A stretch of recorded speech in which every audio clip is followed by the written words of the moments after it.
Anyway, let's keep going. Let's start.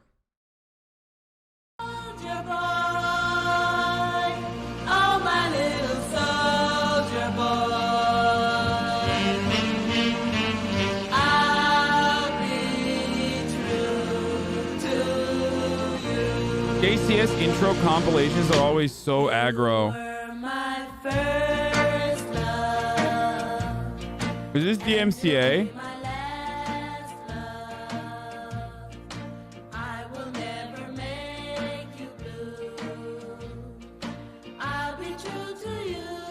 Literal American war crimes.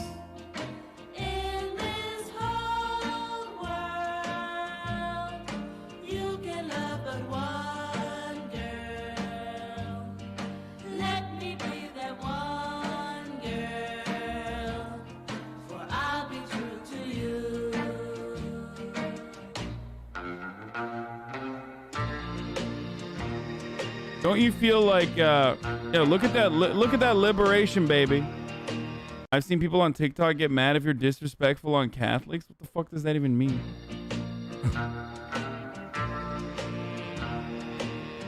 Let freedom ring, baby.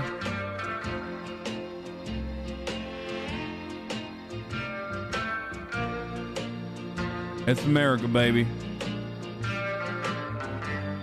Just quickly skim through. Watch out for the frames. 157.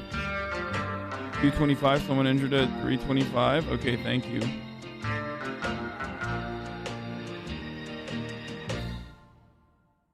The unimaginably horrific nature of the Vietnam War has somewhat made it a go-to occurrence for the use of satire. Films have often shown raw footage from the conflict overlaid with joyful music from the same era, which is to simulate the relative cluelessness and ignorance of mainstream culture, alongside the ironic nature of the melody when related to the subject matter of the lyrics. Some of the most famous comedic one-liners from Hollywood have been created through the topic of Vietnam, and this is because the comical elements are amplified due to the paradox of humor and war. Vietnam was the first war to be continuously caught on film and documented through the media, which gave many the false belief of perceptual understanding as they— I mean, none of that is bloody. I don't know why I can't show that fucking conflict, to be honest. Like, I'm a little worried about it, but it's like,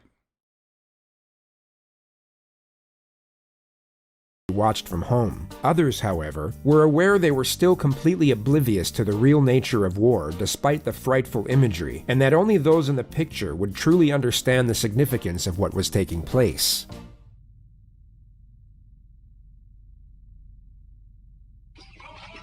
On the fifth day of the battle for Hue, the Marines moved out from the fortified Army compound that withstood the original attack and advanced into the empty, abandoned buildings of what was Hue University. Contact. The first sniper shots ricochet around the thick walls of the building, taking the first casualties of the first squad.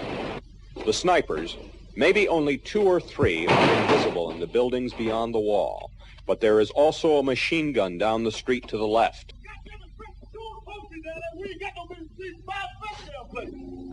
The platoon leader has called— it ain't me. It ain't me. I'm no senator's son. Yeah. Sorry. I almost want to. Okay, hold on. We gotta do that. I'm sorry. I have to play that. Like, I literally have to play that again.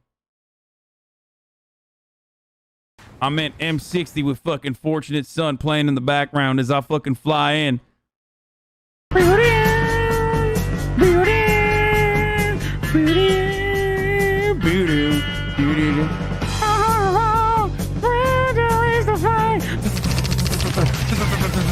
Hell yeah, brother. Yeet yeet. Get a goddamn bazooka for these fucking hogs, brother. It ain't me. It ain't me! I'm no senator, so yeah! It's my favorite part, dude. It ain't me! It ain't me! It's so stupid! Oh, I don't know why this kills me every time, dude. It ain't me! I'm no senator, so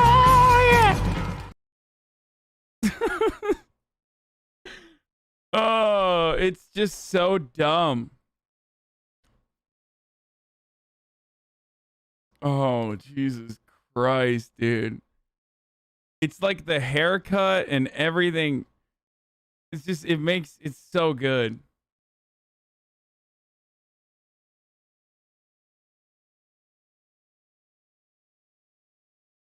All right, let's keep going. Called his men forward. There is to be an assault. Much is left in shambles. As the Marines advance, building after building, the North Vietnamese retreat, building after building, giving up nothing without a fight.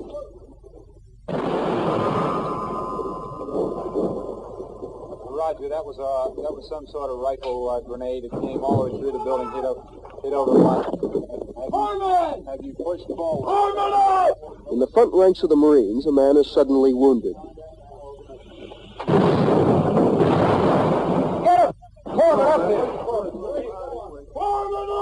Like, he's alive and there's no blood. He's alive and there's no blood. He's been hit in the eye with a shrapnel, but like, I don't know if I can show that or not. No, from an enemy B-40 rocket. Despite the obvious pain, doctors later told him he will not lose the eye. And although the sound of the blast punctured his eardrum, he will not lose his hearing. This last segment of footage mainly focused on the 3rd Division of the U.S. Marine Corps, yet serving alongside them, and who in fact conducted the majority of the fighting on that particular day, was the 23rd Infantry Division of the U.S. Army, with Alpha Company leading the attack, and with a single platoon acting as the spear. Taking point for that platoon, meaning he would be the first into a firefight, was 21-year-old Andrew Brannan, who on the same day as the previously shown footage, would see his platoon leader get blown to pieces by a landmine. The following week, his actions in the field would later earn him the Bronze Star Medal for courage under fire. He would serve a second tour of Vietnam in 1970 with the same unit, and spent the majority of his time patrolling downrange in the jungle, and where he would go on to earn his second Bronze Star for bravery in combat. He would lose a total of 14 comrades over his time in theater, and returned home with what would subsequently be diagnosed as severe PTSD. He would get discharged from the Army soon after, and began working for a utilities company in Covington, Georgia. Then tragedy struck. His 31-year-old brother and fellow Vietnam veteran committed suicide. A few months later, his older brother, who also served in Vietnam, was killed in a plane crash while on a training assignment in the Army. This sequence of events caused a mental breakdown, and Andrew locked himself away in his parents' house for almost 2 years. His family found it difficult to engage him in conversation since the war, but after the breakdown, he became manic. He frantically and loudly blurted out the details of his time in combat as if reading from a script. His father would eventually convince him to see a therapist at the local counseling center, who then transferred him to the Veterans Affairs Hospital in Georgia. He was diagnosed with a severe form of PTSD, which had just been added to the DSM, and he was declared 100% disabled. Friends and acquaintances all continued to notice bizarre and scary behavior, which ranged from hyper-conversation with himself to talking loudly at others right next to him as if they were 50 yards away. His family then went out on a limb and got him a dog the following Christmas, which remarkably appeared to lift not only Andrew's spirits, but his cognitive state as well. He called him Moses, and according to the reports, absolutely adored that animal. They would spend the majority of their time together in the woods, and Andrew appeared to be considerably more at peace, even when around other people. The future was beginning to look positive, but it didn't last long. On January 12th of 1998, Andrew was 2 weeks late in refilling his prescription, the longest he had gone without medication since being diagnosed. On the way home from walking his dog, at exactly 5:38 p.m., his Toyota was clocked in at 98 miles per hour on a police radar. A less committed officer may have just let it go, but 22-year-old Deputy Kyle Dinkheller would not. His dash-mounted blue lights began flashing, and the Tacoma pulled over. Tragedy occurred over the following 3 minutes, as the police officer and veteran would engage in a ferocious firefight. Brannan drew an M1 carbine rifle out of his truck, got into a tactical stance, and began firing, at which point the deputy returned fire but was soon overwhelmed by his well-trained adversary. He was shot 9 times, with a fatal shot being fired into his right eye. Brannon was shot once in the lower abdomen. He got back in his truck and sped off to his self-built primitive camp house just minutes from the shooting. He grabbed a tarp from the front porch and then staggered off into the woods with his pet following close behind. He eventually collapsed under a tree. Law enforcement raided his cabin and the surrounding forest by dawn. Police dogs picked up his scent, and Brannon was found with his pet Moses still by his side. His wound was clotted by the cold, and his condition was stable. He was arrested and taken to the hospital, where he would admit to killing the officer. That is remarkably less violent than what cops do to people that kill one of their own nowadays, especially considering he was already in a cabin. I'm surprised they were able to apprehend him without literally setting the cabin on fire, a fate that Christopher Dorner, of course, did not meet.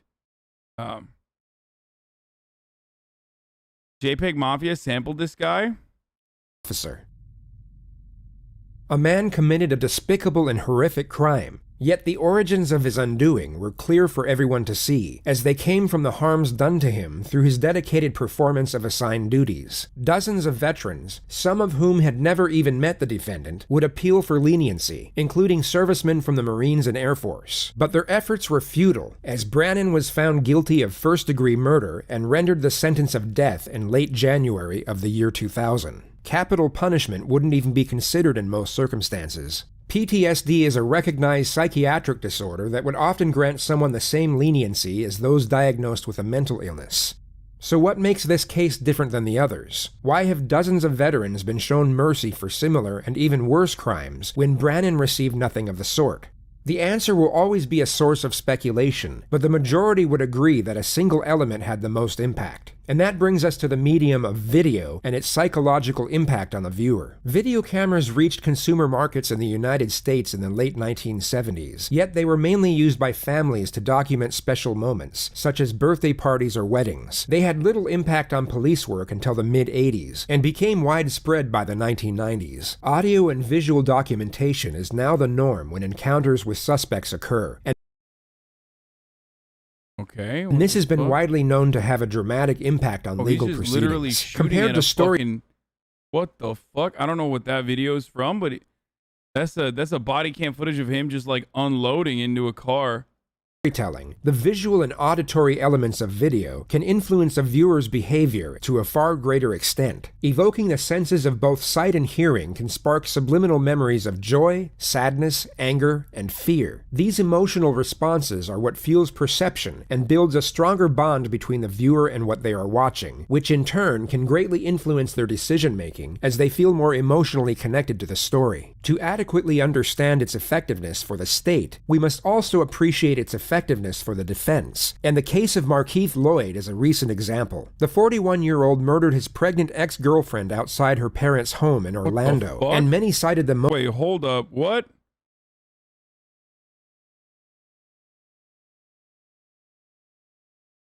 motive as revenge. Look, you ain't learned yet. It's raining. Look, take me home. This man's still trying to speed. It's raining outside, y'all. He's still trying to speed. Look, Take me home. for real, you not about to kill me and the baby. This man, he has to be stopped. Somebody stop him. He has to be stopped. This is ridiculous. I'm not gonna live past 25. I'm What not the gonna fuck? not like this. No. I might as well pray every day. Make sure I make it into heaven. Even though I do that anyways. But I don't know what I was getting myself into.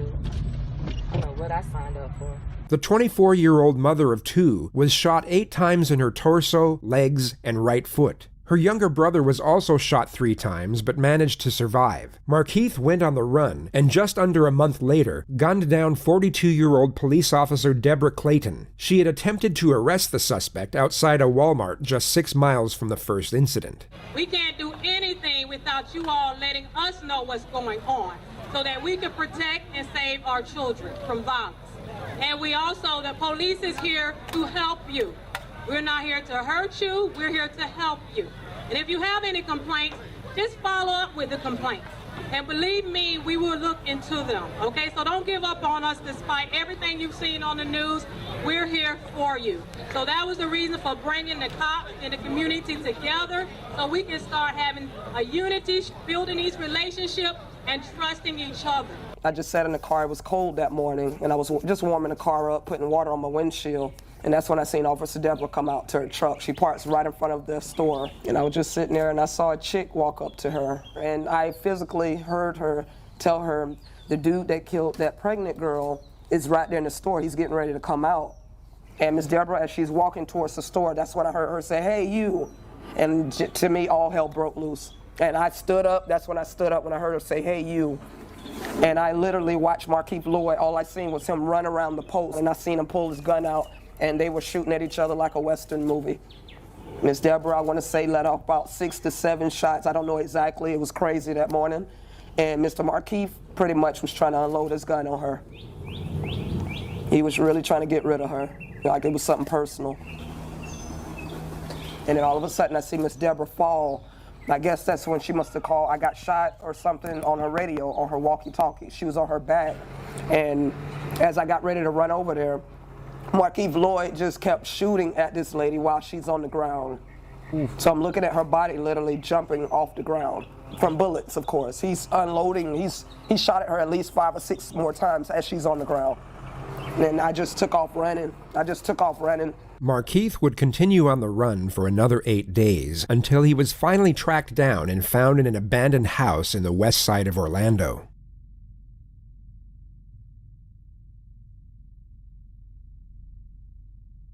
What the fuck?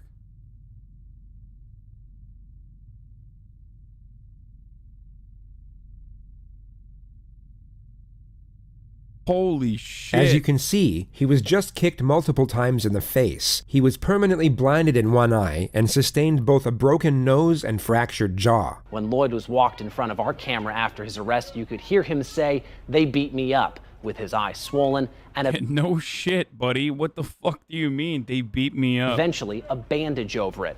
But this report from the state's attorney's office says that force was justified, citing stand your ground. It goes on to say that officers were nervous when Lloyd surrendered and that he was wearing a bulletproof Yeah, right, dude. Okay.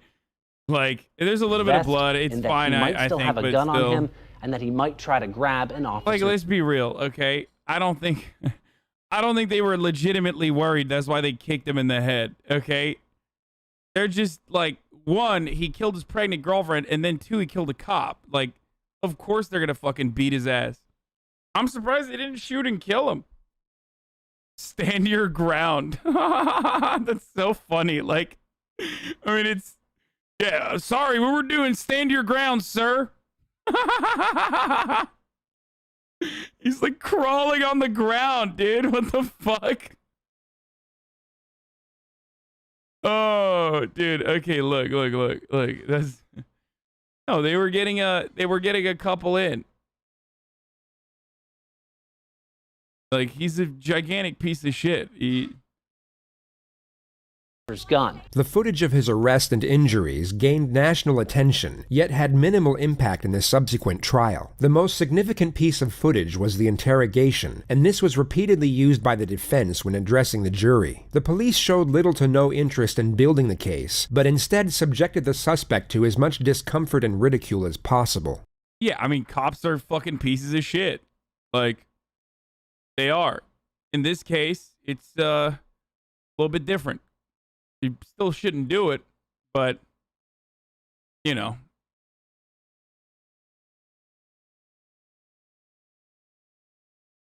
But in this case, like, he killed his pregnant girlfriend and also a cop. They were led by emotion as opposed to their training, and this would work greatly in the suspect's favor later on in court. But what? Stop being such a sick fuck? What do you mean?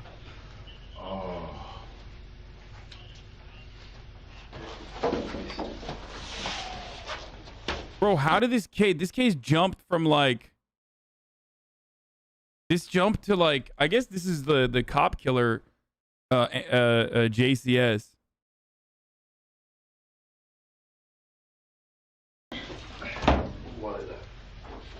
Markeith, I'm Detective Cadiz with Orlando Police. We'll talk about that here in a second. Okay. Can you sit up and tell me your name? We're here already, man. This part of the story is already written. We're gonna move forward from here. You write the rest. But what I don't want is for me to give you respect and for you to treat me like I'm a punk. You can't even sit up and look at me. Bro, y'all just beat my ass. I don't want to hear that. Markeith, ain't nobody in this room beat your ass. You worry about how you feeling right now, okay? Well, tell me something, man. What goes through your mind when you think about your baby in that belly and not living anymore? That baby died because of the actions that happened that day.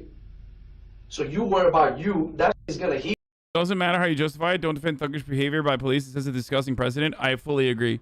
They should not. I agree with you. That's why I said, like, it's just fucking cops are behaving like fucking assholes. Like, it's this is the kind of attitude that also allows cops to behave this way whenever they assume someone is a criminal when that person is not a criminal. You can't play judge, jury, and executioner. This is a big part of the fucking problem with policing in this country. That's why we have these sorts of rules and accountability. Chad, Islam was shitting on cops yesterday. Where were you there then? Yeah. I mean, this guy's a fucking monster, okay?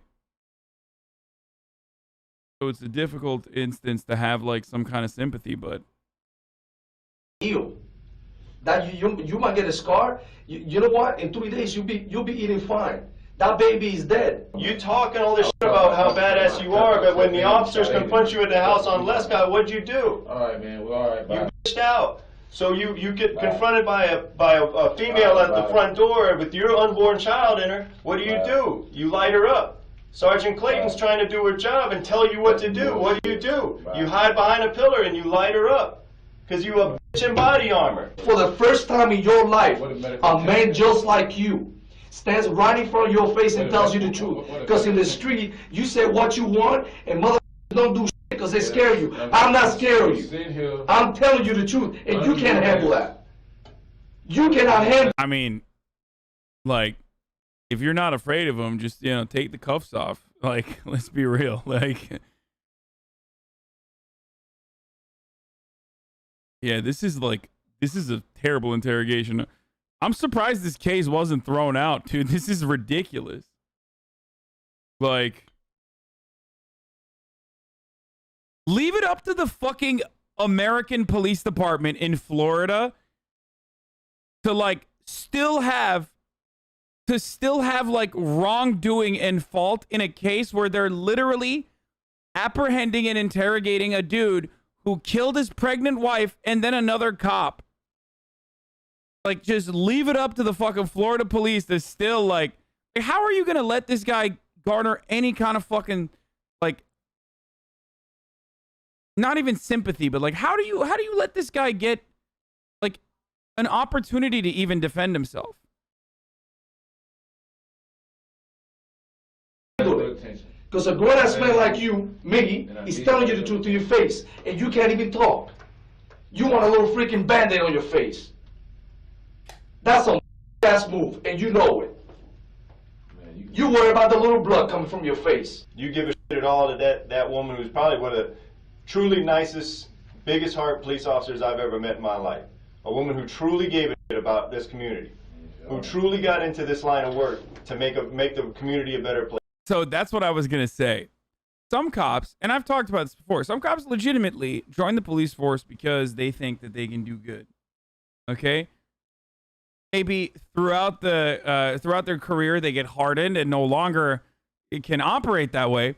But I love that this guy recognizes that and literally says, you killed one of the nicest cops who truly joined to make the community better, implying that a lot of cops literally do not care about that, okay? You're like, you killed the one fucking good cop. He's literally just admitting, he's like, unlike us, we're fucking assholes, okay? You killed the one good cop. We're fucking assholes. Place. You ever heard one bad apple? This is the one good apple, and you fucking killed her. You shot her down like a fucking dog because you're a little goddamn pussy. Okay? Do you want anything to say to that family? Your mama. Huh? Your mama. Whatever, dude. You're a little bitch and you know it. You want to say anything to that family? Do you want to say anything to that family? Dad, that'll be thankful to get some respect and you disrespect more. What respect do you deserve? You call a guy with a gun and body armor gunning down a pregnant woman and taking a police officer by surprise a tough guy? Wait, no, I'm not saying he's a tough guy. What? Where did I say that? Yo, chat, let me ask you something. Do you guys like, you know, you can watch the video on your own and then, like, act like I'm coming up with weird shit that I've never said? I mean, you're doing that anyway, so you might as well do that on your own. You're just, like, making stuff up.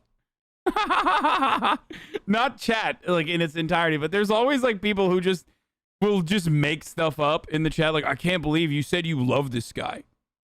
I can't believe you said this guy is innocent and you love him. Kind of fucked up. You said they should take the cuffs off. I think that implied the tough guy thing. Yeah, I mean, they're shitting on him, but, like, also he's fucking brutally injured and also is in handcuffs. You know, this guy's, like, portraying himself as a macho man. I'm not saying he's a tough guy, but a little bit easier to say that when, you know, the guy's, like, literally fucking dying in front of you and handcuffed. You deserve the respect of any rabid dog on the street. All right, well, go okay? on then. What the fuck you standing in front of me for then? The time right now is going to be... Open your eyes, Marquis. Notice how I never said that he was a tough guy, though? He's a big tough guy. Notice how that didn't happen? That's what I'm saying. You're, like, putting words in my mouth. Open your eyes. That was a true angel right there you put down. It was a true angel you put down because you're a pointless little fucking dog. Okay? How about not platform killers and their motives for profit?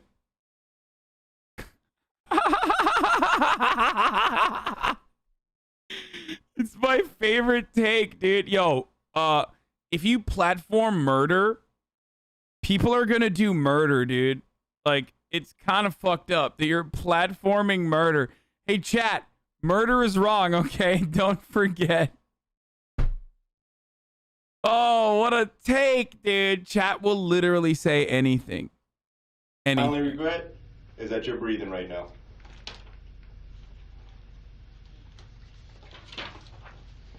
You get what you got coming. Legendary. I thought you were really going to put up a fight. I don't fear nothing. You don't fear nothing. You know what? Beat this case. Put me in the street. Beat the case. That's what you got to do. Beat the case. Beat the case. Because there will be another day. And you know what next time is going to happen? He's not going to be Sergeant Clayton. He's going to be somebody like me. You just rap. Lloyd's attorneys plan to use an insanity defense, they say, but at the center of today's hearing was new video showing the moments after Lloyd's arrest that has... Before I watched JCS, murder rate was 0. Since I started watching JCS, everybody's getting murdered, dude. You're literally showing murder to 40K viewers. How is that not promoting LMAO? Funny how you just bend whatever chat says to your will. Guys, one day I'll be done with JCS videos. Murder rate dropped to 0. Oh, Jesus Christ, dude.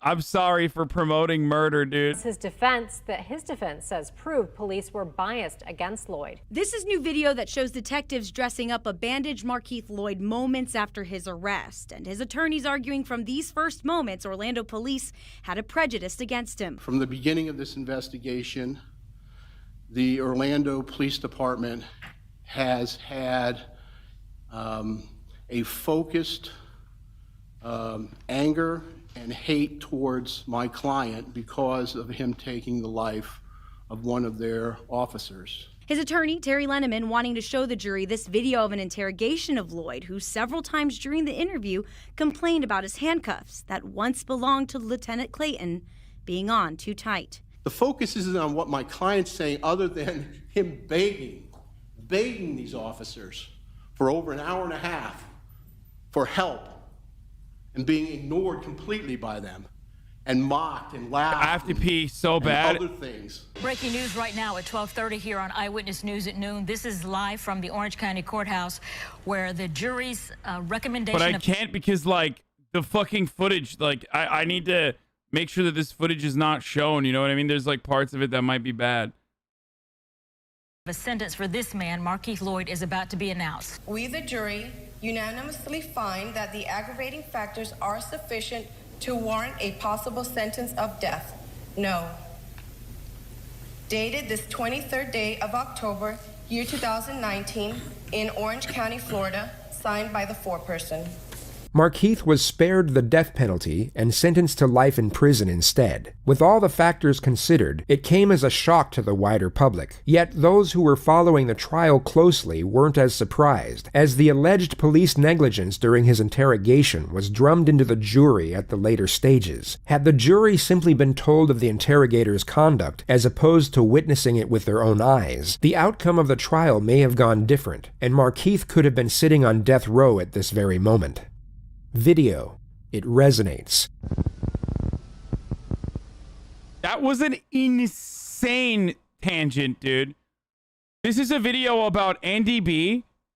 And in order to justify, or in order to make an argument that, like, that videos actually end up, you know, creating like a much stronger narrative, he ran. That was like a 10-minute fucking break. It's longer than the actual video.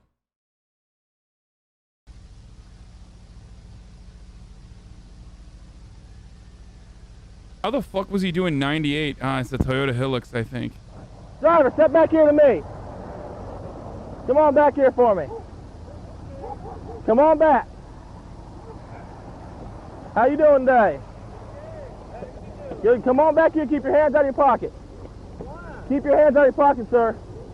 Sir. You goddamn it, here I am. Shoot my fucking ass. Come here. Oh, no.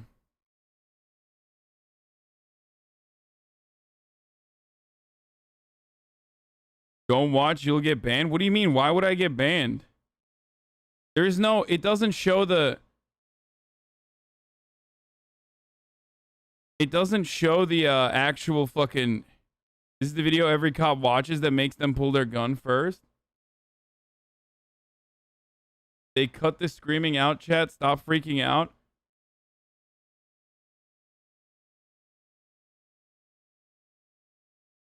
How are you calling out a tangent for relevant info taking longer than the video when that's like 50% of your brand? Okay. I don't like that you just fucking called me out like that. Industrial havoc. Okay. Another part of my brand is running the fucking top of the hour ad breaks, though, right before a pivotal moment like this to bait you into fucking subscribing so you can have an ad-free broadcasting experience. Oh. I'm just kidding. I'll probably wait, but regardless. Top of the hour, every hour. It's time for a 60-second ad break. You no longer want to see the ads. You want an ad-free broadcasting experience. Important moments like this get lost sometimes, you know. You need to subscribe, baby. All you need to do. And you can do it for free. Yeah. No, it punishes the poor, so we appreciate you waiting for us losers. Sorry, dude. Why don't you fucking slide on the Indeed scale, dude? Make it slide to the more expensive side. But yeah, Primes are free, or you can use a VPN or an ad block. Here's the ad break now. Now I'm gonna go pee while this waits. While this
My legs are on fire, dude. Wow, that was a perfect 1 minute piss. Oh my God, that was a perfect. I actually applaud myself for being able to pee exactly in 60 seconds. If his girlfriend was pregnant, why would it matter since you're pro-abortion?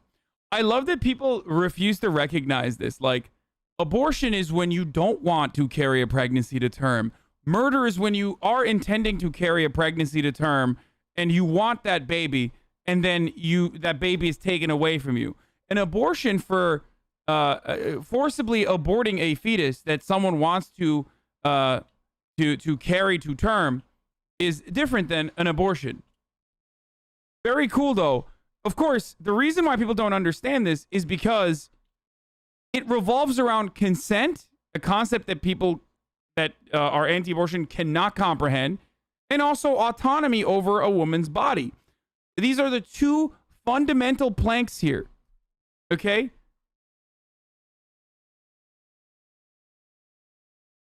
It's a choice, a woman's choice in that situation. That's kind of the whole reason.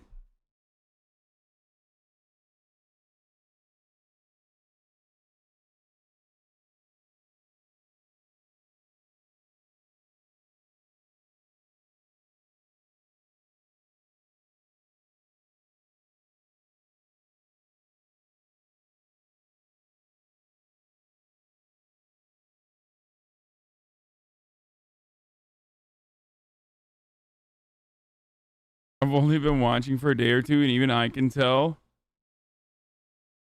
when chat is trolling you. What about the baby's choice? This is a human life after all. Yeah, dude. Totally. The baby's choice. Okay, let's keep going. Sir, come here. 37 radio 1078. Come here, sir. Sir, get back. What are you calling, Sir, get back. Now, get back. Get back. Sir, get back now. No. Get back. Fuck you. Sir, get back. No. I'm telling you now. Get back, sir. Sir, get back. Sir, I am a goddamn Vietnam cop. I paid 30 euros to watch the stream on an 8-hour flight. If this motherfucker doesn't play Rust, I'm a freak. Don't worry, brother. I will. That's fine. Step back. And I am not. Sir, fuck you. Sir, step back now. Get back. Get back. Get back now. 1078 radio. He's not high on drugs, chat. He has PTSD.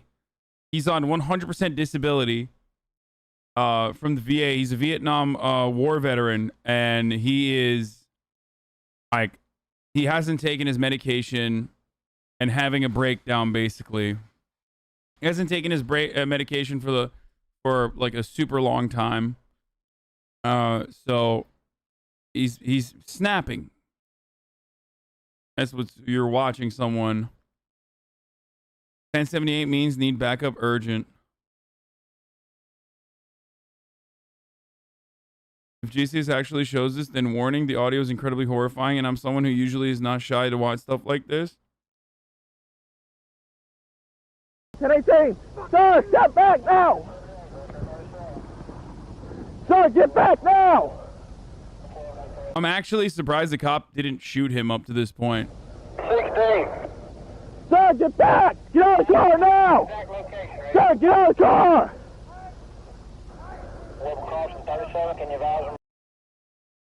Comes out, pulls his weapon out. I didn't fear my life. Get back here now. Brannon now pulls his rifle out of the car for a split second, just enough so the officer can see it. Get to your vehicle. Put the gun down. Well, I got him down with the gun. I need help. Put the gun down. Brannon has purposefully let the officer know he is armed, and has now stuck his head up in the line of fire twice. The officer is well within his right to shoot at this point, and Brannon would know this. In the next moment, he will jerk his head up in an abrupt manner as if he's about to fire, but doesn't. Put it down now! He now keeps his head in the line of fire for over 10 seconds while disobeying the orders to drop his weapon. One could safely assume that he is trying to commit suicide at this moment.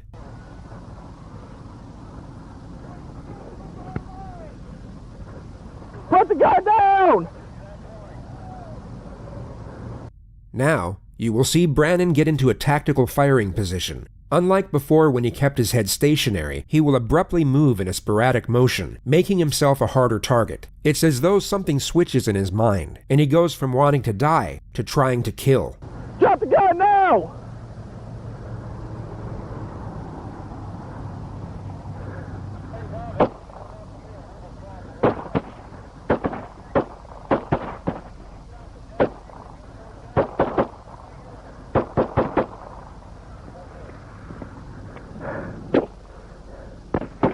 Jesus fucking Christ, dude. He's literally dodging bullets, dude. That's insane. It gave the jury... They don't show him. The full clip apparently has his, like, actual death rattles, basically.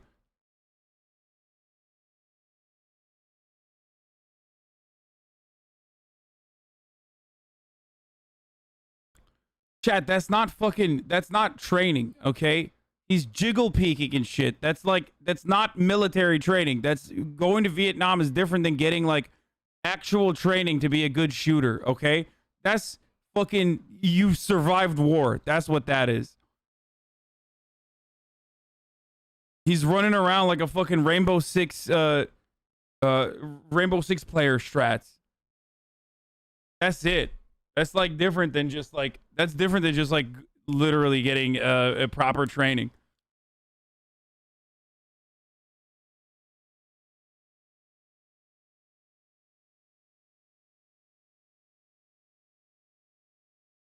The from what I understand, what people are saying, dude, this triggers me so much. Like whenever people say like, you stole my joke. No, dude, the joke that you came up with was not all that original. You know why I know that? Because I came up with it as well, and I'm an unoriginal ass, okay? Stop thinking that like I steal every fucking joke from chat. After a while, we come to the same fucking humor and same conclusions because we literally spend 11 hours every day together, okay? Anyway.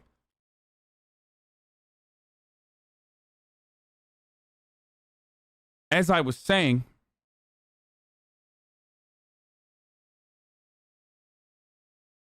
that is like, why not call that cop a bastard? He handled that way too passively, got him killed. No, I think that cop wasn't being an asshole at all. Like he was actually doing the right thing. Except just like seeing psychopathic murderers and rapists should not change my convictions about how we should still focus on rehabilitation over incarceration. Seeing a cop do the right thing and get murdered by someone who literally is experiencing like an actual snapping moment, a psychopathic breakdown, does not change the reality that like in 99.9% of the situations, cops should be reacting that way and trying to de-escalate because the other person is not going to be a fucking Vietnam War veteran who hasn't taken their, taking their medication. That video was sampled in a song called I Just Killed a Cop, Now I'm Horny by JPEG Mafia. It's actually a good song. And even in that situation, there's like, he should have de-escalated. I know that most people look at that and go, the cop should have shot him immediately. The cop should have shot him immediately. Okay? There is a point that he should have shot, which is when he pulls out his gun. He knows he pulled out his gun. That's the point where it's like, it's fair play at that. It's fair game, okay? But leading up to that point, there are still multiple things that a cop can do to try to de-escalate the situation. Not yelling at the guy who is clearly in like not the appropriate mental. What? Quit talking over veteran voices? Honestly, they go through so much shit on home by every institution. When they come back, they have a hard time getting medical therapeutic help, and a lot of them get diagnosed with terminal cases of being unable to avoid the ads.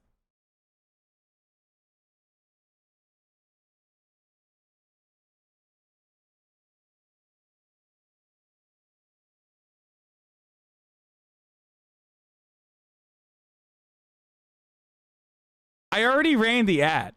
That's the worst part. Like, I ran the ad already.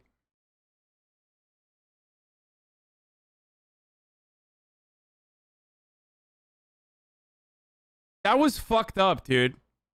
That was actually fucked up. That was worse than anything I've done so far, okay? That was literally worse than my ad segues. I usually don't transition on like a serious note like that, okay?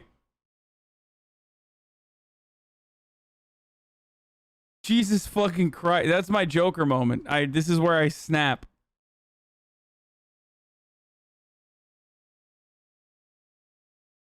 Tunnel vision focus on the tragic demise of a police officer, while the origins of a soldier's psychological undoing were driven into the dark and out of sight. Nearly 15 years later, on January 13th, 2015, the state of Georgia executed Andrew Brennan by lethal injection. He was like, Andrew Brennan is a perfect example of someone who could absolutely be rehabilitated. Okay? Like, I hate to say this because I don't hate to say it. I'm just going to say it with my entire chest, actually. That motherfucker should not be murdered by the state. No shot.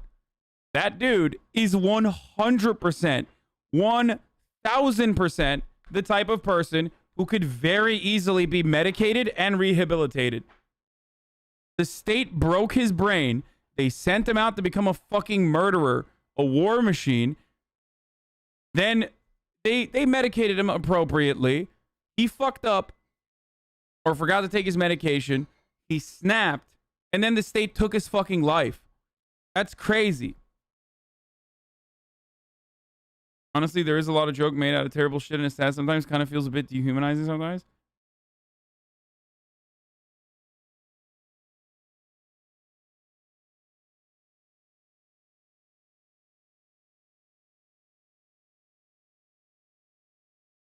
What makes this situation so different from the guy with the brain bleed? Because he's not real. Because that wasn't real. You literally missed the point of the guy with the brain bleed. Okay? Why do we have empathy for one and not the other? They both killed cops. Genuine question. A lot of people in this chat don't give a fuck that the cop died. You dumbass. You dumbass.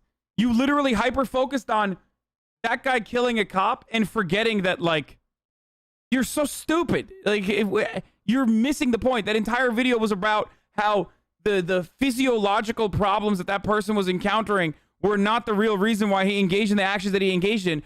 Oh my fucking God.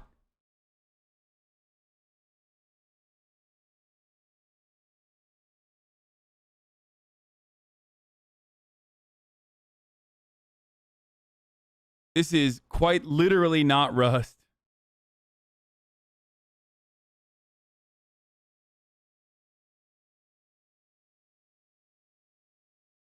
Was 66 years old. His last words were, "I extend my condolences to the Dinkheller family." He still murdered a person. Oh shit, never mind, dude. If you murder a person, you should get murdered. Actually, some of you literally believe that, which is why I should not let that hanging. That's fucked up. If murder is wrong, and it is, then the state should not do it. Okay?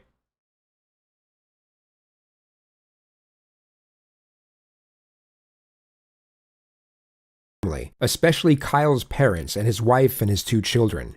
I am proud to have been able to walk point for my comrades and pray that the exact same thing does not happen to any of them. I'm glad to be getting out of this place. It's so, like, this dude is not like... I'd like to build the world a home and furnish it with love. Grow apple trees and honey. Holy shit, it's so loud.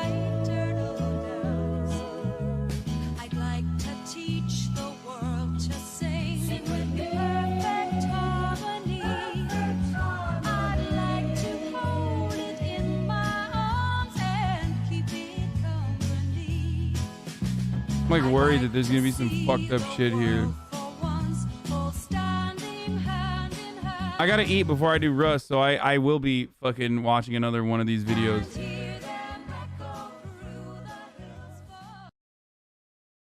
Not even Ted Bundy should just be in prison forever? What? No. There's no capital punishment, but like Ted Bundy should be fucking away from people. Like, it's very clear that he ran away from prison and murdered people. Like, that's, yeah, I admit, there are people who you have to keep away forever.